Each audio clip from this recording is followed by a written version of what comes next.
13 years to save for your child's college education. But what about daycare?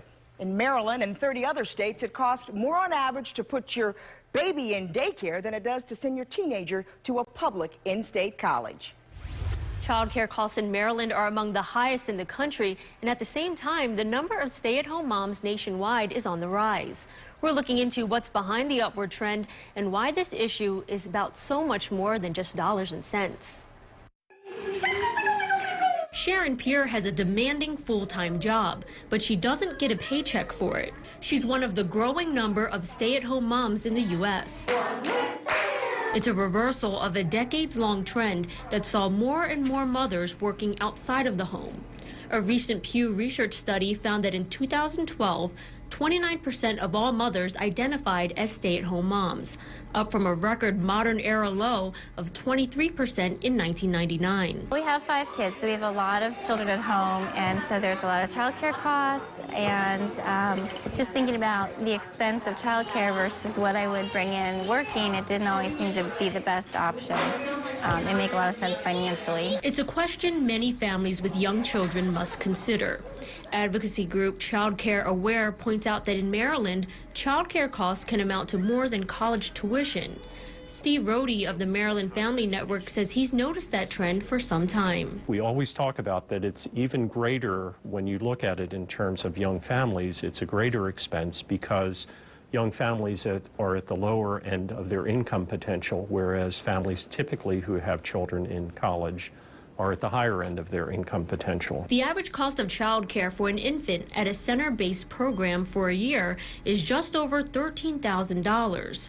Compare that to the average yearly in-state tuition and fees at a public college in Maryland, which is a little more than $8,200. It's a nearly $5,000 difference. With numbers like those, financial planner Kirk Kinder says it's not surprising more moms are choosing to leave the workforce. You still may make a little more money by working, but it may not be substantial. So when you have 2 incomes, sometimes you get bumped into a higher tax bracket.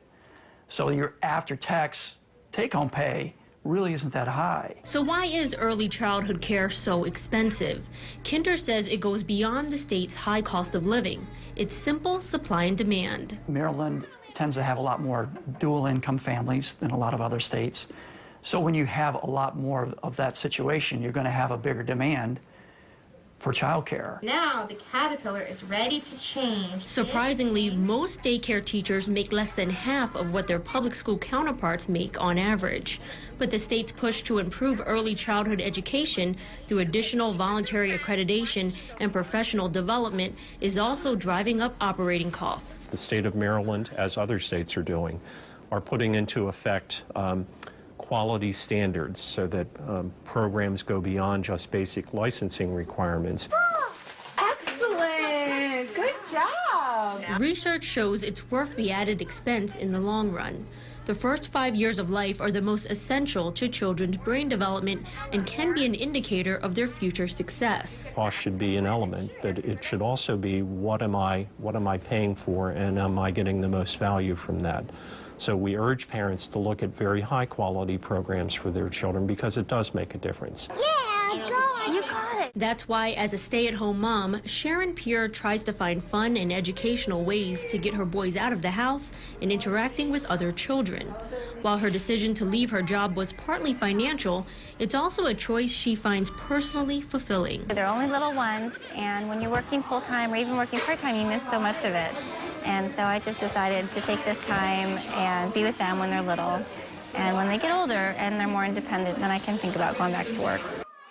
The Childcare Aware report that I mentioned also compared the average yearly cost of preschool daycare in Maryland to public college tuition and fees. Now, there was a smaller gap of $900, but daycare was still more expensive. And for families who need help, the Maryland Family Network has a free service called Locate that can help you find the childcare option that works best for your family. And we have more information on the Maryland Family Network on our website.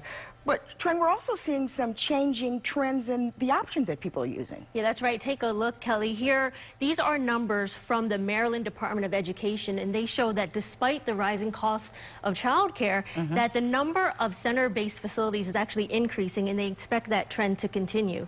So there, it goes all the way to 2018 here. What about home daycare? Now, how does this apply to folks who have the daycares run out of their homes?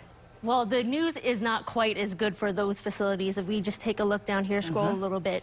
Here they have numbers for projected home care declines. You can see this is 2009, this yellow bar right here. You can see there's been a steady decline already, and they do expect that trend to continue. So we do have these numbers on our website. You can find these infographics and read them for yourself at abc2news.com/infocus. All right, thanks a lot, Trey.